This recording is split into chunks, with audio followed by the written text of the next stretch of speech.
Hallo, ich bin's wieder, eure Donna. In diesem Video möchte ich euch ein für alle Jahreszeiten geeignetes Häkelprojekt zeigen. Dieser sogenannte Seelenwärmer ist nicht nur aufgrund seiner Einfachheit ein perfektes Anfängerprojekt, sondern er ist auch für alle Größen geeignet. Wenn ihr keine weiteren Anleitungen sowie Tipps und Tricks rund ums Häkeln verpassen möchtet, dann abonniert meinen Kanal doch gleich am besten. Die von mir verwendeten Materialien habe ich euch natürlich wieder unten in der Infobox verlinkt. Los geht's! Ihr braucht Häkelgarn eurer Wahl. Ich verwende für dieses Projekt die Umami von Hobby in der Farbe Dusty Rose. Dabei handelt es sich um ein Acrylgarn mit Wollanteil. Ich habe mich speziell für dieses Garn entschieden, da es ein sehr, sehr dickes Garn ist. Und je dicker das Garn, umso schneller ist das Häkelprojekt fertig. Eine zu eurem Garn passende Häkelnadel. Ich verwende die Größe 8. Ein paar Maschenmarkierer, eine Schere und noch eine Stopfnadel, um die Fadenenden zu vernähen. Der Seelenwärmer, den ich euch in dieser Anleitung zeige, besteht aus einem sogenannten Solid Granny Square. Das ist eine von vielen Varianten des klassischen Granny Squares. Das bedeutet, wir häkeln im Grunde genommen einfach ein Quadrat, das mit jeder Runde immer größer wird. Und eben dadurch ist dieser Seelenwärmer absolut größenvariabel. Es ist also vollkommen egal, ob ihr die Größe XXS oder 5XL tragt. Ihr häkelt einfach so lange an diesem Quadrat weiter, bis ihr eure gewünschte Größe bzw. Passform erreicht habt. Alles, was ihr für dieses Solid Granny Square können müsst, ist der magische Ring als Ausgangsbasis, Stäbchen, Luft und Kettmaschen. Falls ihr noch nicht wisst, wie man Stäbchen, Luft und Kettmaschen häkelt, habe ich euch hier ein ausführliches Tutorial verlinkt. Für den magischen Ring verlinke ich euch unten in der Infobox ein Video, in dem ich meine persönliche Lieblingsmethode langsam zeige und erkläre. Ich starte nun also mit einem magischen Ring. Um diesen anzufertigen, gibt es wie gesagt mehrere Methoden. Ihr macht ihn einfach nach der Methode, mit der ihr am besten zurechtkommt.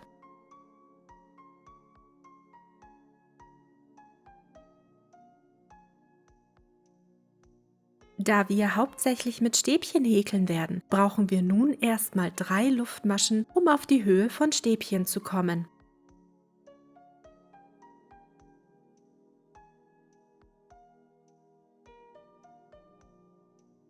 Dann häkeln wir direkt in den Ring hinein 2 Stäbchen.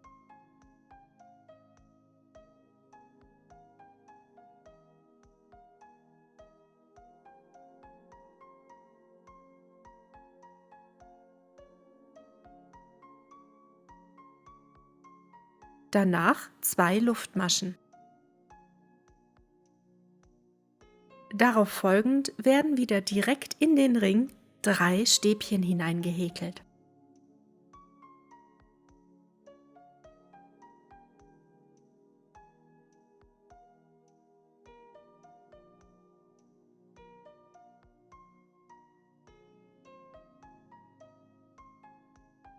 Gefolgt von 2 Luftmaschen. Danach dann erneut 3 Stäbchen in den Ring.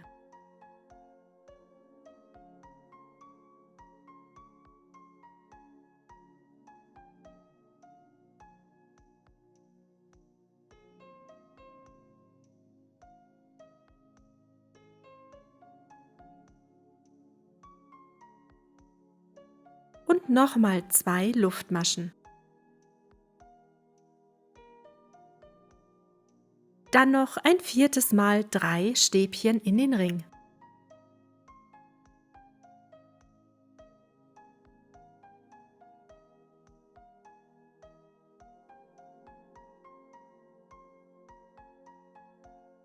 Bevor die erste Runde abgeschlossen wird, nehmt nun den losen Anfangsfaden eures magischen Rings und zieht daran, sodass sich der Ring schließt.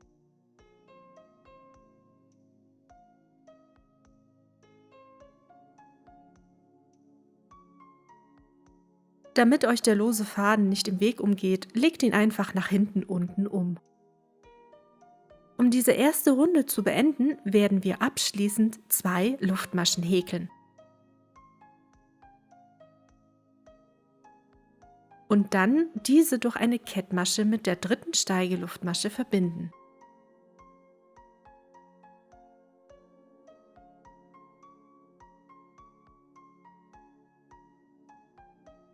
Ihr zählt jetzt also ab hier unten eure dritte Steigeluftmasche ab und häkelt in diese eine Kettmasche hinein.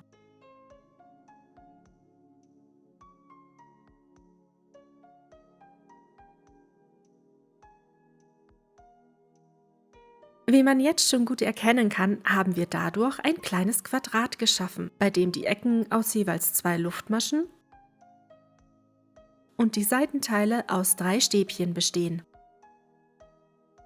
Um in die zweite Runde überzugehen, könnten wir jetzt hier gleich 3 Steigeluftmaschen häkeln und somit die neue Runde starten. Diese Vorgehensweise mag ich persönlich allerdings, um ehrlich zu sein, überhaupt nicht, da man die Steigeluftmaschen im späteren Verlauf ziemlich krass sehen wird. Das ergibt nämlich eine sehr markante Linie, die sich dann durch euer gesamtes Häkelstück zieht. Und um das zu vermeiden, machen wir jetzt Folgendes. Wir versetzen den runden Anfang von unserem Seitenteil in die nächstgelegene Ecke. Dazu häkelt jetzt einfach in die nächsten beiden Stäbchen, also in das und dieses hier, sowie direkt in das Loch unserer Ecke je eine Kettmasche hinein. Achtet dabei darauf, dass ihr die Kettmaschen nicht zu eng häkelt. Sie sollten relativ locker bleiben.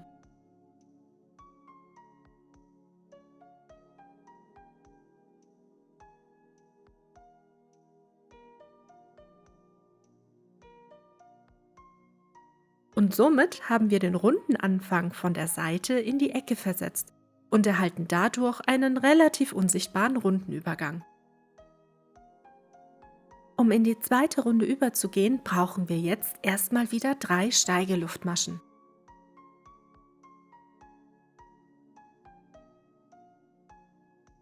Als nächstes häkeln wir direkt in die Ecke ein Stäbchen hinein.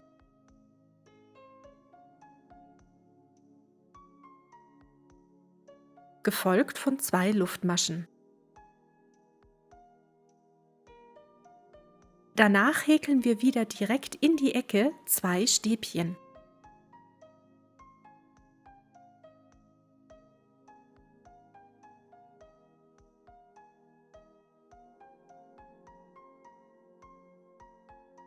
Dadurch haben wir die erste Ecke unserer neuen Runde geschaffen. Bestehend aus 3 Steigeluftmaschen, die stellvertretend für ein Stäbchen stehen, ein Stäbchen, 2 Luftmaschen und nochmal 2 Stäbchen. Als nächstes behäkeln wir den ersten Seitenabschnitt. Die Seiten sind generell sehr einfach, denn es wird schlichtweg jedes Stäbchen der Vorrunde mit einem neuen Stäbchen behäkelt. Das heißt, in dieser Runde häkeln wir nun insgesamt 3 Stäbchen. Je nachdem, wie eng ihr häkelt, kann es sein, dass euer erstes Stäbchen leicht in die neue Ecke gerutscht ist. In diesem Fall schiebt das letzte Stäbchen der Ecke einfach etwas zur Seite und dann könnt ihr wieder problemlos einstechen.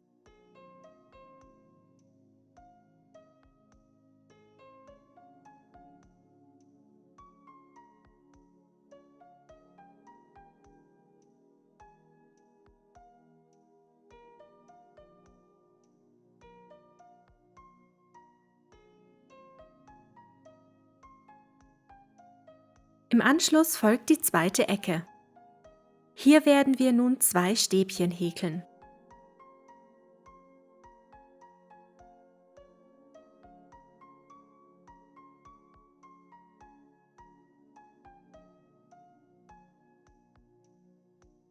Gefolgt von 2 Luftmaschen und abschließend wieder 2 Stäbchen.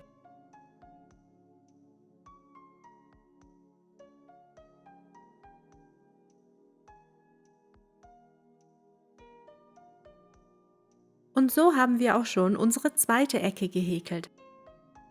Als nächstes folgt wieder ein Seitenteil. Das bedeutet, die Stäbchen der Vorrunde werden mit je einem neuen Stäbchen behäkelt.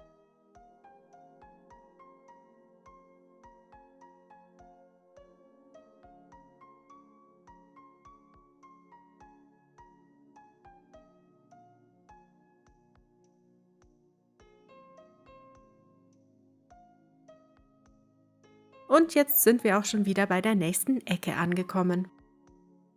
Um diese neue Ecke zu schaffen, häkeln wir 2 Stäbchen,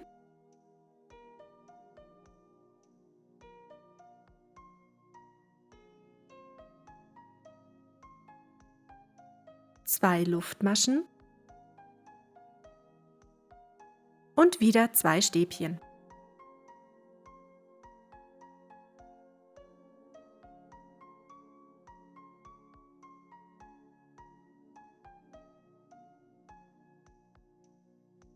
Und schon geht es mit der nächsten Seite weiter. Das heißt, auch hier müsst ihr wieder auf die 3 Stäbchen der Vorrunde 3 neue Stäbchen setzen.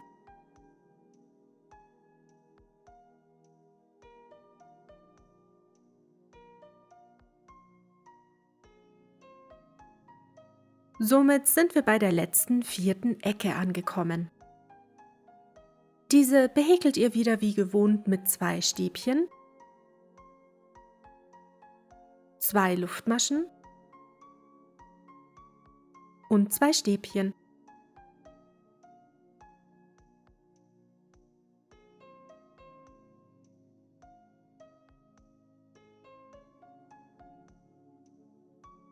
Übrig bleibt jetzt nur noch das letzte Seitenteil, bei dem es eine kleine Besonderheit zu beachten gibt.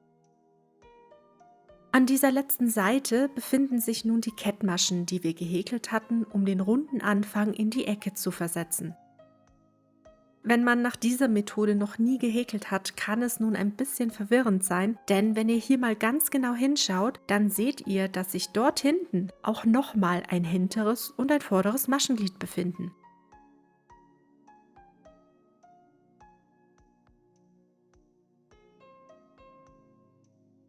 Das sind die ursprünglichen Maschen der Stäbchen.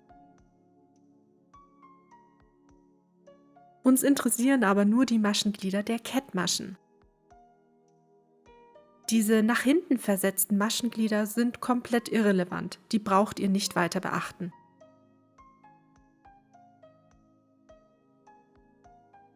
Ihr häkelt die Stäbchen der Seite also nur in die Kettmaschen hinein.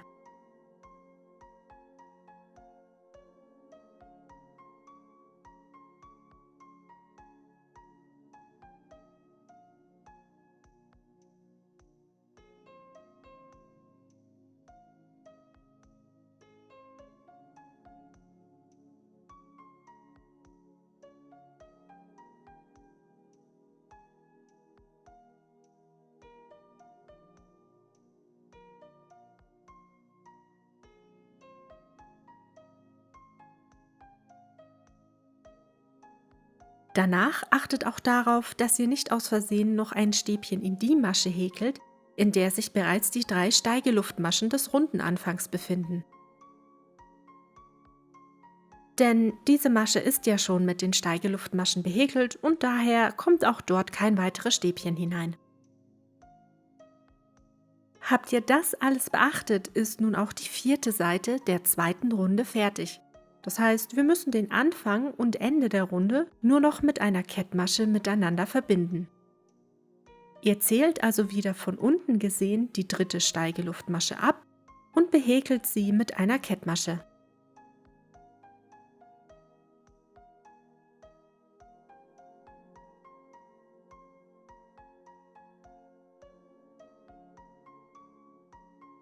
Damit wir jetzt auch in der 3. Runde wieder in der Ecke starten können, werden wir uns nun erst einmal erneut mit Kettmaschen bis zur nächsten Ecke vorarbeiten.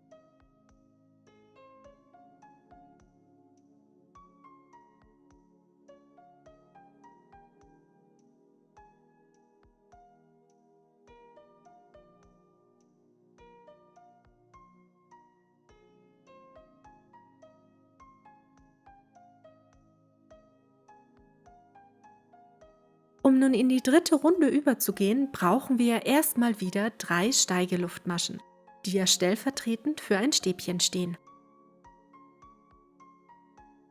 Dann häkeln wir in die Ecke ein Stäbchen, 2 Luftmaschen und auch wieder direkt in die Ecke hinein 2 Stäbchen.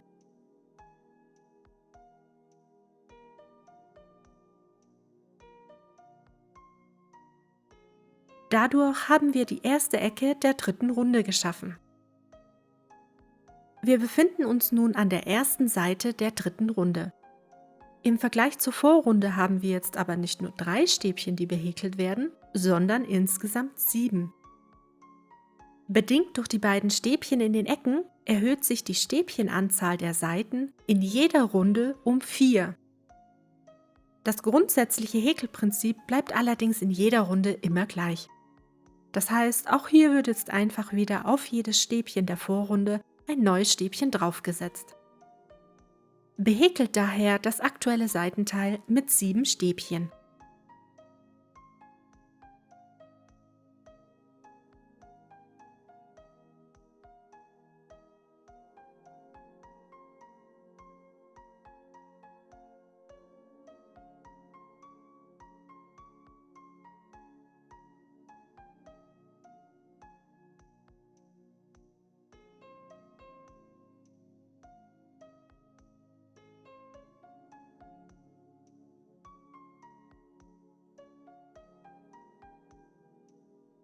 Danach wird die zweite Ecke mit 2 Stäbchen,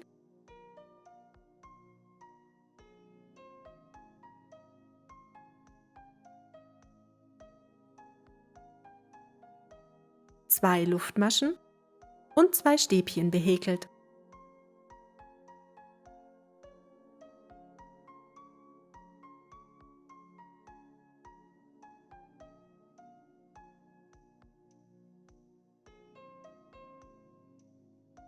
Somit sind wir auch schon bei der nächsten Seite angekommen und ich bin mir sicher, dass ihr das Prinzip inzwischen verstanden habt. Ihr werdet an der Seite in jedes Stäbchen der Vorrunde ein Stäbchen häkeln, dann in die Ecke 2 Stäbchen, 2 Luftmaschen, 2 Stäbchen. Die Runde wird dann am Ende mit einer Kettmasche in die dritte Steigeluftmasche beendet. Häkelt dann wieder Kettmaschen, bis ihr in die nächstgelegene Ecke angekommen seid. Die neue, vierte sowie alle nachfolgenden Runden werden dann wie bisher mit 3 Steigeluftmaschen begonnen.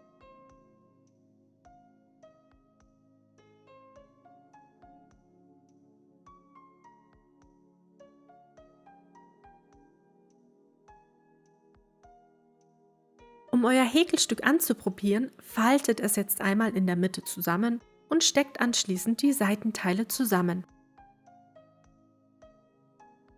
Vergesst allerdings nicht, jeweils eine Öffnung für eure Arme zu lassen.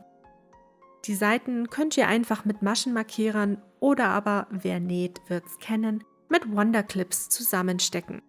Und weil das mit den Wonderclips jetzt einfach schneller geht, verwende ich die und werde die Seiten also miteinander verbinden. Wie gesagt, denkt daran, eine Ärmelöffnung in eurer gewünschten Größe offen zu lassen.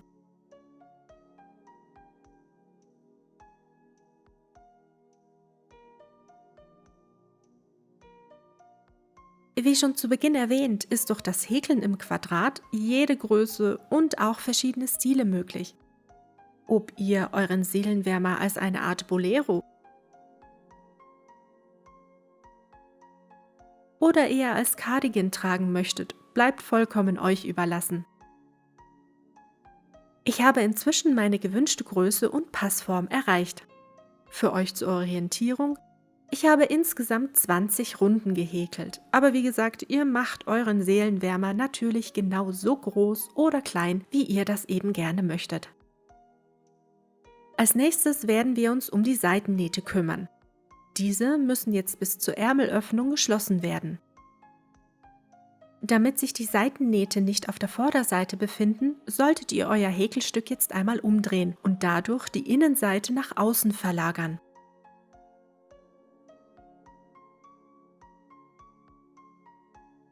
Ob ihr eure Ärmelöffnung leger groß lasst oder ob sie eher klein und eng anliegend sein soll, entscheidet auch wieder ganz ihr selbst. Egal wie groß eure Ärmelöffnung letztendlich wird, um die Seitennaht zu schließen, werden wir auf jeder Seite nun die gleiche Anzahl an Maschen abzählen, die dann im Anschluss zusammengehäkelt werden. Ich habe mir zum Beispiel auf beiden Seiten 25 Maschen abgezählt und dann je die 25. Masche mit einem Maschenmarkierer verbunden. So weiß ich gleich im Anschluss, bis wohin ich häkeln muss. Wir befinden uns nun in der Ecke der letzten Runde.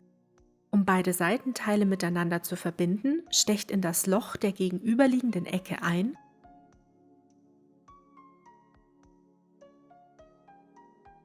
und zieht den Faden durch. Die ersten beiden Maschen sind nun so schon miteinander verbunden. Im Anschluss werden alle gegenüberliegenden Maschen durch eine Kettmasche zusammengehäkelt. Das heißt, ihr stecht in die nächste Masche ein, dann in die gegenüberliegende und häkelt im Anschluss eine Kettmasche. Stecht danach in die nächste Masche ein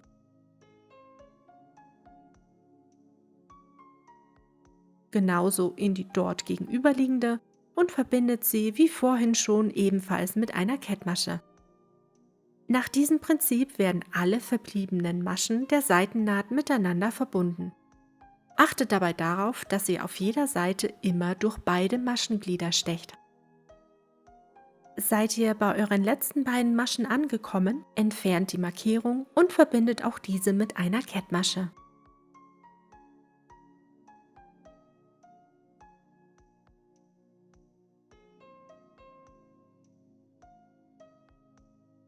Schneidet euren Faden jetzt allerdings noch nicht ab, da wir im nächsten Schritt noch ein Bündchen an die Ärmelöffnung häkeln werden. Nun müsst ihr euch entscheiden, wie groß denn euer Ärmelbündchen werden soll. Ich möchte, dass meines 10 Maschen hoch wird. Also schlage ich jetzt eine Luftmaschenkette mit 10 Maschen plus 1, also insgesamt 11 Luftmaschen an.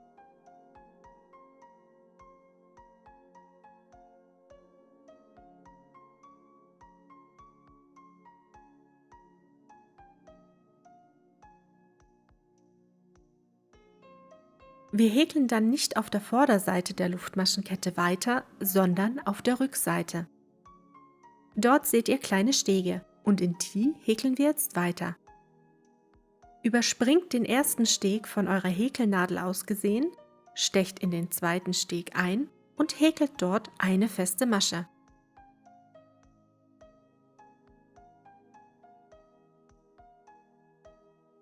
Häkelt nun mit festen Maschen an eurer kompletten Luftmaschenkette entlang weiter, bis ihr am Ende angekommen seid.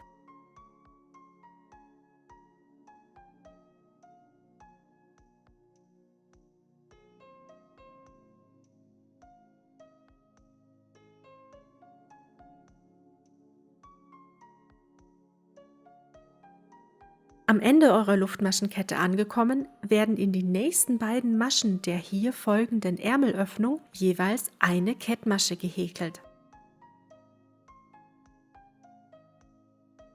Das heißt, in diese und diese Masche kommt je eine Kettmasche hinein.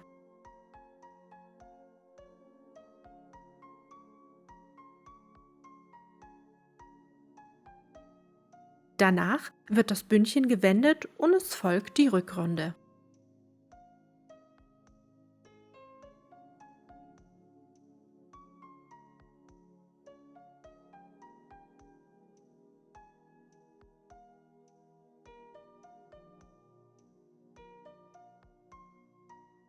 Die beiden Kettmaschen, die eben gehäkelt wurden, werden nun übersprungen. Stecht von eurer Häkelnadel aus gesehen in die dritte Masche ein und häkelt dort eine feste Masche. Häkelt jetzt allerdings nicht durch beide Maschenglieder, sondern nur durch das hintere.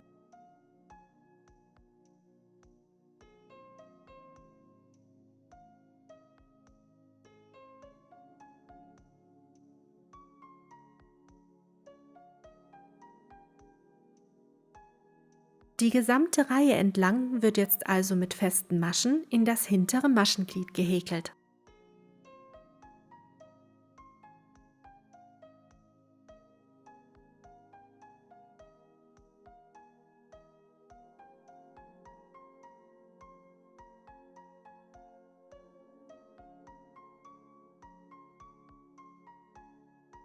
Um in die nächste Reihe überzugehen, braucht ihr eine Wendeluftmasche. Dann wird das Ärmelbündchen wieder zurückgewendet.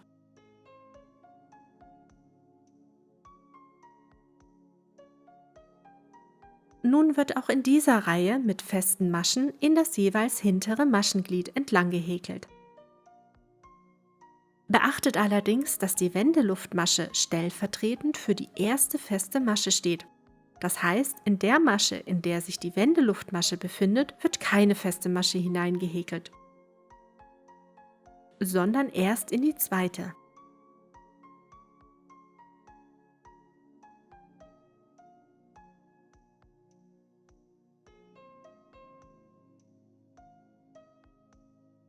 Danach geht es die gesamte Reihe mit festen Maschen in das hintere Maschenglied weiter.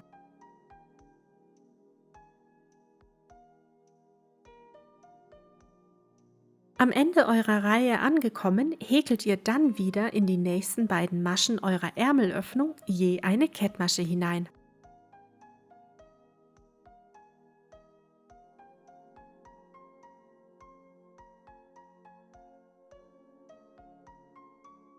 Im Anschluss wird das Ärmelbündchen wieder gedreht.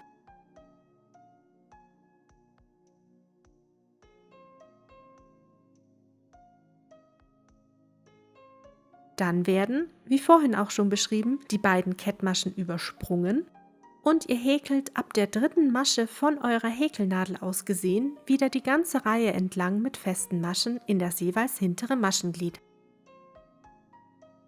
Nach diesem Prinzip häkelt ihr jetzt so lange weiter, bis ihr einmal komplett um eure Ärmelöffnung herumgekommen seid. Wir sehen uns dann gleich wieder, um das Ärmelbündchen zu schließen.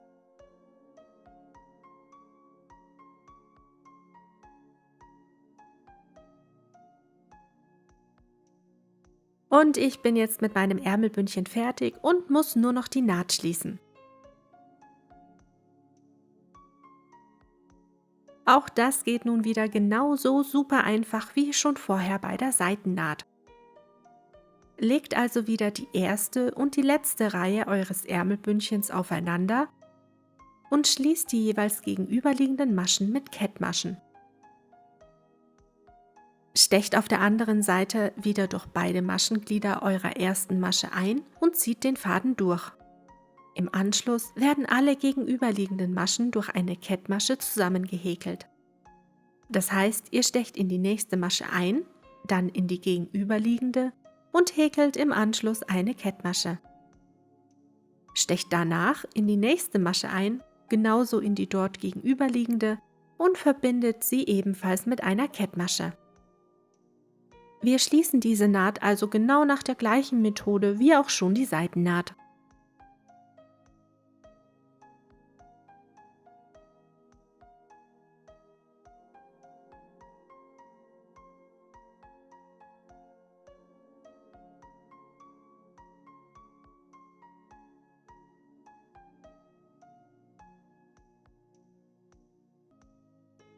Nachdem ihr eure letzten beiden Maschen miteinander verbunden habt, häkelt jetzt noch eine Luftmasche und schon könnt ihr euren Faden abschneiden.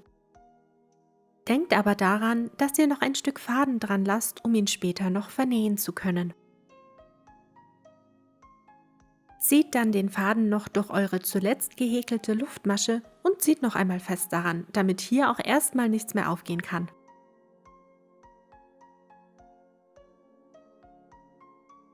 Euer erster Ärmel ist nun also komplett fertig. Das gleiche Spiel müssen wir jetzt natürlich auch noch auf unserer anderen Seite machen. Das heißt, ihr steckt euch hier wieder die beiden Seitenteile bis zu eurer gewünschten Ärmelöffnung zusammen. Achtet darauf, dass ihr die gleiche Maschenanzahl wie auch schon hier auf der anderen Seite zusammenhäkelt, damit die beiden Seiten auch wirklich gleich sind.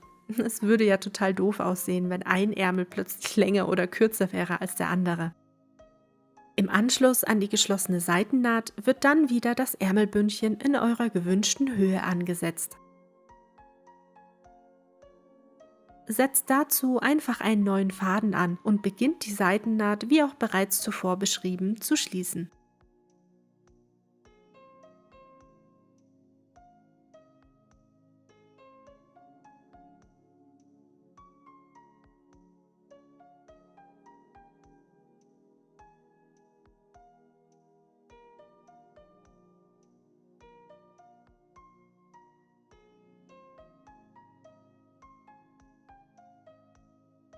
Nachdem wir nun also auf beiden Seiten unsere Nähte geschlossen und die Ärmelbündchen angesetzt haben, fehlt nur hier einmal rundherum noch ein dazu passender Randabschluss.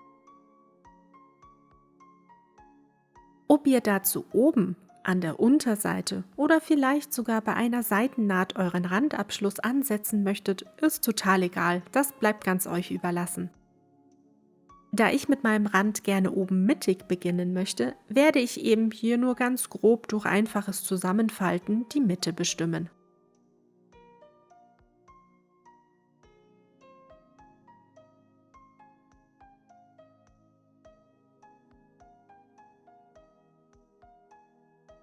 Nun fädeln wir uns wieder einen neuen Faden auf. Ich setze diesen dann an meinem soeben grob bestimmten Mittelpunkt an und mache ihn mit einer Kettmasche fest.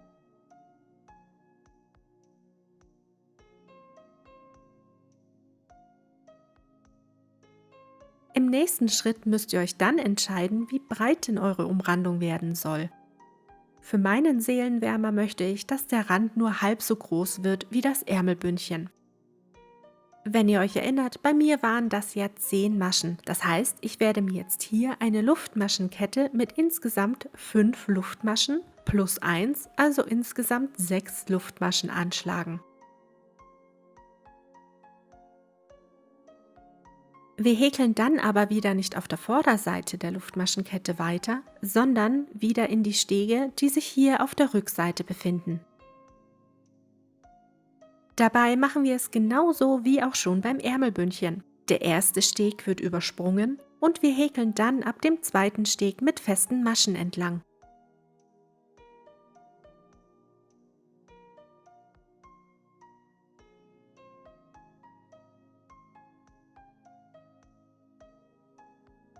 Am Ende der ersten Reihe angekommen, folgt dann eine kleine Besonderheit. Wir werden jetzt nicht wie bei den Ärmelbündchen in die nächsten beiden Maschen je eine Kettmasche häkeln, sondern es wird nur die nächste Masche mit einer Kettmasche behäkelt.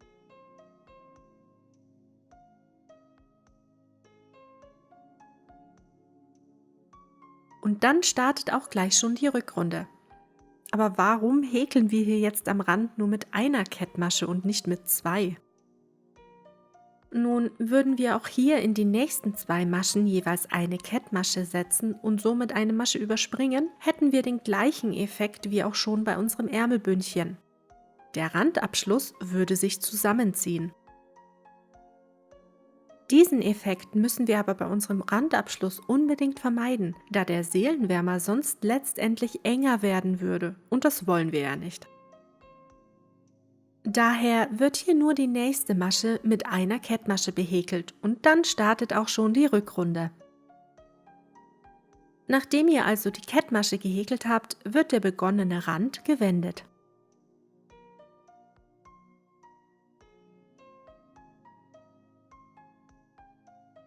Überspringt dann die eben gehäkelte Kettmasche. Stecht in die zweite Masche von eurer Häkelnadel aus gesehen ein. Der Rest funktioniert dann wieder exakt wie vorhin schon bei den Ärmelbündchen. Ihr häkelt ab da dann wieder mit festen Maschen in das jeweils hintere Maschenglied weiter. Am Ende der Reihe braucht ihr dann wieder eine Wendeluftmasche und die neue Reihe beginnt. Das Prinzip kennt ihr jetzt bereits. Nach dieser Methode häkelt ihr dann so lange, bis ihr einmal komplett um den äußeren Rand eures Seelenwärmers herumgekommen seid. Wir sehen uns dann im Anschluss gleich wieder, um die Naht zu schließen. Euer Randabschluss sollte, wie hier zu sehen, glatt laufen und flach liegen. Er sollte sich also nicht zusammenziehen oder sogar irgendwelche komischen Wellen schlagen. Falls sich bei euch Wellen bilden sollten, dann häkelt ihr zu locker und ihr müsst entsprechend enger häkeln. Wenn ihr bereits versucht habt, enger zu häkeln, aber der Rand wälzt sich trotzdem noch, dann hilft es nur noch, wenn ihr die Größe eurer Häkelnadel wechselt. Ich habe ja hier zum Beispiel mit einer 8er gearbeitet. Hätte ich also das Problem, dass sich mein Rand wellen würde, könnte ich zum Beispiel bis auf eine 6er Nadel runtergehen. Auf mehr als 2 ganze Größen solltet ihr allerdings nicht runtergehen, da der Faden in den meisten Fällen dann arg gequetscht aussehen könnte. Wenn auch das aber nichts hilft, also wenn ihr schon enger gehäkelt und sogar die Nadelstärke gewechselt habt, sich euer Rand aber trotz allem immer noch wellt, dann hilft euch nur noch eines: Dann müsst ihr von festen Maschen komplett auf Kettmaschen wechseln. Und dann wird euer Rand garantiert keine Wellen mehr schlagen.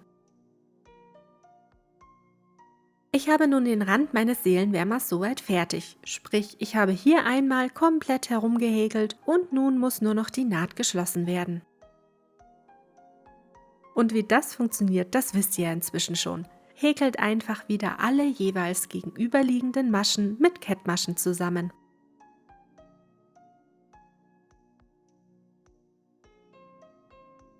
Nachdem ihr eure letzten beiden Maschen miteinander verbunden habt, häkelt noch eine Luftmasche und dann könnt ihr den Faden auch schon abschneiden. Denkt auch hier wieder daran, noch ein Stück Faden zum Vernähen dran zu lassen. Zieht dann den Faden noch durch die zuvor gehäkelte Luftmasche und zieht noch mal kurz fest daran, damit auch hier nichts aufgehen kann. Und jetzt ist euer Seelenwärmer auch schon fast fertig. Vernäht nun noch alle losen Fadenenden nach eurer gewünschten Methode. Ich vernähe diese beispielsweise immer sehr gerne im Zickzack in der Häkelstruktur und schneide dann die noch abstehenden Fadenenden ab.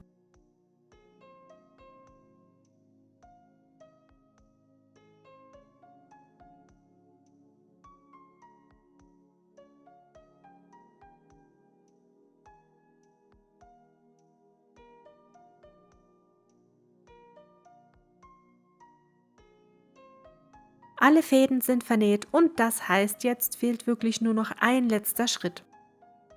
Und zwar haben wir ja in den letzten Schritten immer auf der eigentlichen Innenseite unseres Seelenwärmers gearbeitet.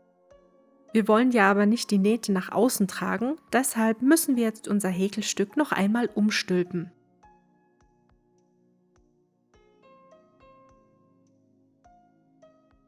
Und nun ist es auch vollbracht, euer Unikat ist fertig und wartet darauf, von euch getragen zu werden.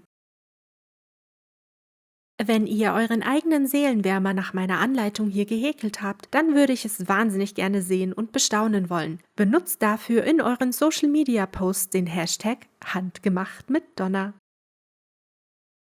Für mehr Einblick in meine aktuellen Häkelprojekte werft doch mal einen Blick in meine Social Media Profile auf Instagram, Facebook oder TikTok. Wenn euch dieses Häkelprojekt gefallen hat oder ihr vielleicht Fragen dazu habt, dann schreibt mir doch gerne einfach einen Kommentar unter dieses Video. Wir sehen uns dann hoffentlich in der nächsten Häkelanleitung wieder. Also bis zum nächsten Mal.